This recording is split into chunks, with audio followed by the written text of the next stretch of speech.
Welcome to the Wisdom for Life podcast with David Baker. David was a former paratrooper in the 82nd Airborne Division and for over 30 years has been a preacher. He has written 5 books and is an Amazon #1 best-selling author. He is the chaplain at the county jail, pastors a church, and is the father of 11 children. Yes, 11. This podcast is here to give you wisdom for your family, your marriage, your children, your finances, your health, and your life. And now, the host of Wisdom of Life podcast, David Baker. Hello and welcome. My name is David Baker. Welcome to the Wisdom for Life podcast. I'm a pastor and parent of 11 children, former paratrooper, and boy, I sure want to help people to have wisdom. And right now we're focusing on wisdom for your family, especially wisdom for your children.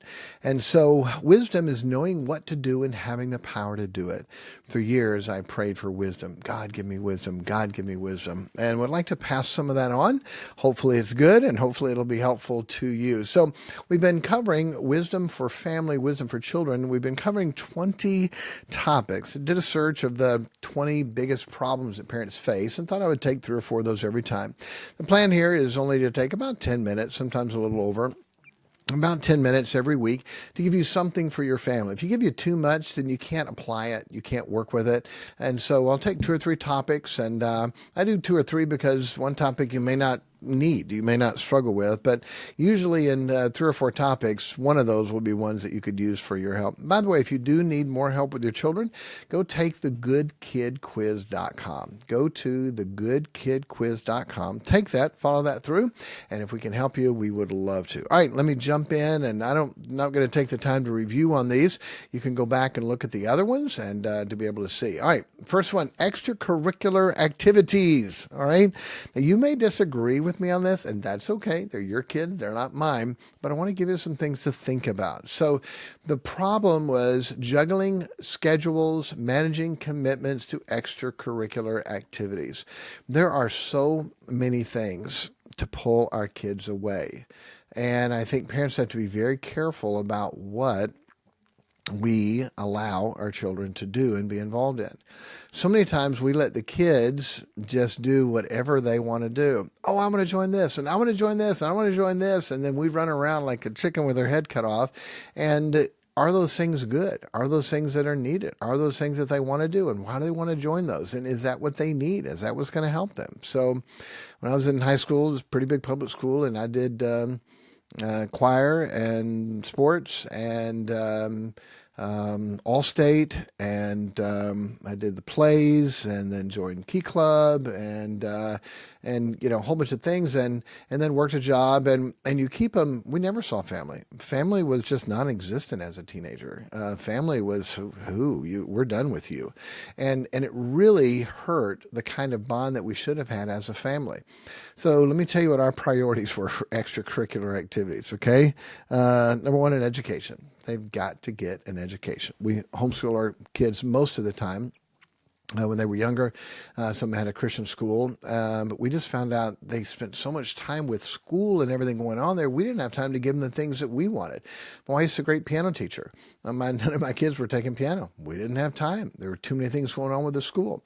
But education is big. Education is important. We only have 2 that have not graduated high school, and all of them have gone on and done well in business and college. And you wonder, how good are we doing? How good is our home school? And so all the kids have done well. Education is good, and have graduated with good marks and good grades. And so, but education, make sure that is a priority. Sometimes we're so busy with activities, the education suffers, and that's going to affect them the rest of their life. Now, by the way, let me give you the principle upon which we make the decisions for extracurricular activities.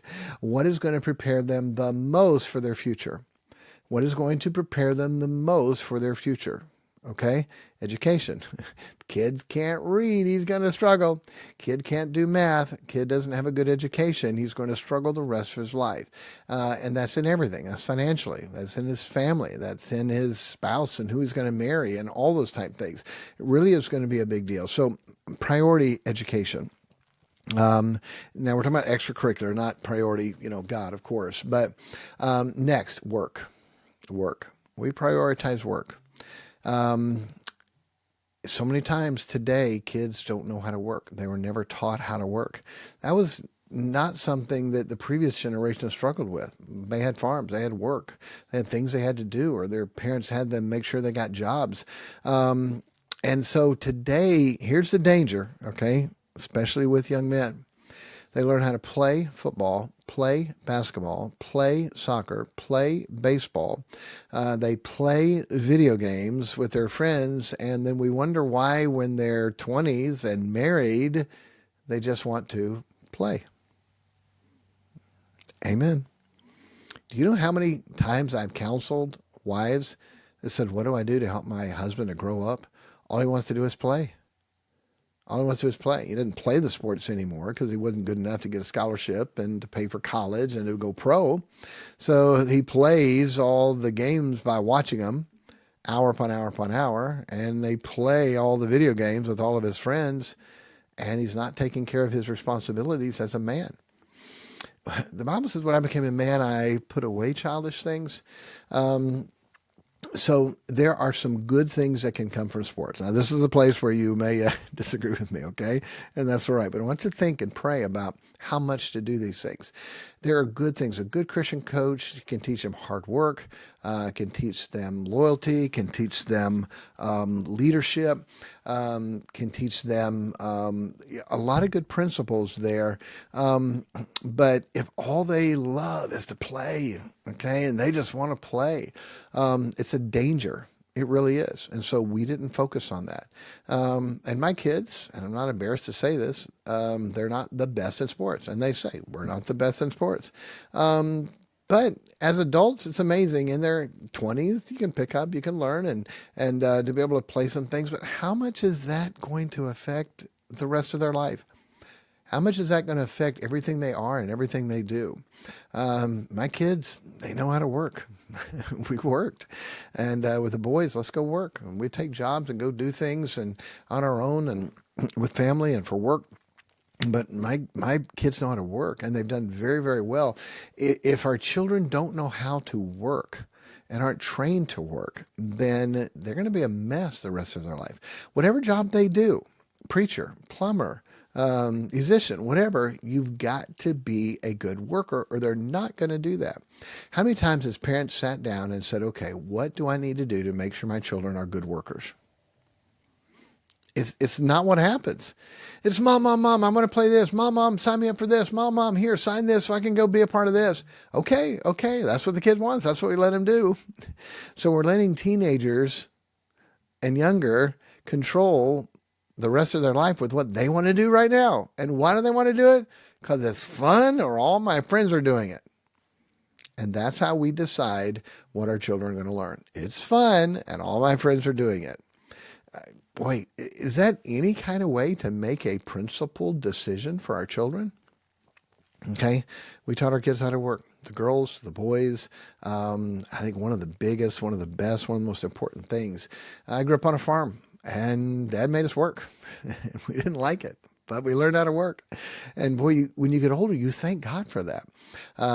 So I was talking to one of my boys the other day, and he is doing very, very well. I could give you the numbers, and I mean, doing very, very well in life and financially, and doing very well.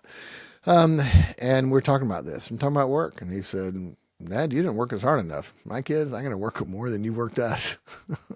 Wow. Okay. He said, it's work. You got to know it. You got to know how to do it. And so many times, ask a kid to do anything in the house. You live here, you eat here. Oh, Mom, why do I have to do that? Why do I got to clean? And they start whining and complaining. Are you kidding? Do you realize what you are building? Do you realize what you're creating? What kind of worker are they going to be? And if they can't be a good worker, you've been out there, you've worked, parents. Hey, you know what the job work is like. Take that attitude, extrapolate that out, and put them in a job. What does that turn into? Oh, wow. Yeah, you better think about that. Okay?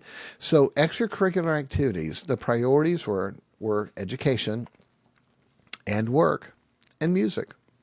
And music. We made a high priority for music. Once we started homeschooling, then all of our kids took piano, and some are very good, and some know the notes, and that's okay with me. Okay, we're not trying to create a magnificent concert pianist. We're not trying to do that. I took piano. I know where all the notes are, and I can play the notes. And if I'm working with a quartet, or if I'm trying to learn my part on a song, I can play it out. I am so glad I know that. That's helped me so much. Leading choirs, leading a group, being able to sit down and play something out with that. Boy, thank God for that. And so the basics, if this is not what you want to pursue, no problem. You're going to learn the basics. Learn the basics. We have some that have gone incredibly far in music. We've got 4 that play the cello, 2 that play the violin. One's amazing with guitar and just beautiful patterns and finger picking and things to be able to do in music and accompany, and then singing. And we sang together. We practiced. We worked. And they learned parts. And they knew their part and had to go over their part. And so we made music a priority. Those 3 things were the priority for our extracurricular activities. Can we go play football? Yeah, and we do. All right, let's go play football. And we have some church youth group activities. We got a volleyball down. We play volleyball. But to be on a team and be on a traveling team and be gone on Sundays and be all in that was not our priority. Now, if you can do that and do the other things, I can't tell you. I'm not telling you you can't. But make sure the priorities for your children are right, okay? The priorities for your children, for your extracurricular activities, education, all right? Work, make sure they learn how to do that. And then music. We made music. Well, we're not musically, people say all the time, oh, you guys are so talented. No. A couple of my kids can play by ear, okay? That's a natural. A couple of my kids can. The rest of us, no. My wife, no. Me, no. It's work. It's work, and anybody can learn how to do that. It's work and practice, and you can hear now and go, oh, you're so talented. No, they work hard for that, and music is something you're going to be able to use for the Lord for the rest of your life. Okay, for the rest of your life, singing, playing, using it. And again, we're Christians, and it's about serving the Lord, and music is just a great way. And by the way, it's kept us together. Being able to sing together and play together and do music together, it really is a good thing. And you don't have to be musically talented to make sure your kids know music. Okay, I spent a long time on that, but that's a big deal. Extracurricular activities. Now, again, I'm not against sports. I'm not against playing, but you need to be very careful because some parents are creating a monster. And by the way, sports is a lot of me. Look at me, how good I am. It's dangerous and builds to pride. You got that guy, he's just so good. How many times has that guy been proud? Now, you can understand it, the right kind of mentor, humility, it's for the Lord, and a lot of people can do that. So I'm not against it. I'm just saying be very careful that we don't push all of our eggs in that basket for our kid to play and sports. I don't know that that's always going to be the best for them. Okay? All right, let me get to at least one more, so we have 2. School anxiety. Okay, school anxiety. Address anxiety related to schools, tests, peer interactions. So let me just do school. Do you know oxygen is a good thing? Did you know that? It's amazing what a deep breath can give you. Frustration, test to take as big as you can, fill it up and let it out. And while you're doing it, pray this prayer. God, give me wisdom. God, give me wisdom. The wisdom of God, okay? The wisdom of God is amazing. Wisdom from above. So the Bible says the wisdom from above is pure, peaceable, easy to be entreated. And so it is such a big deal to be able to know and have wisdom. And when you have it, what a blessing that can be to be able to help. And so to pray for wisdom, okay?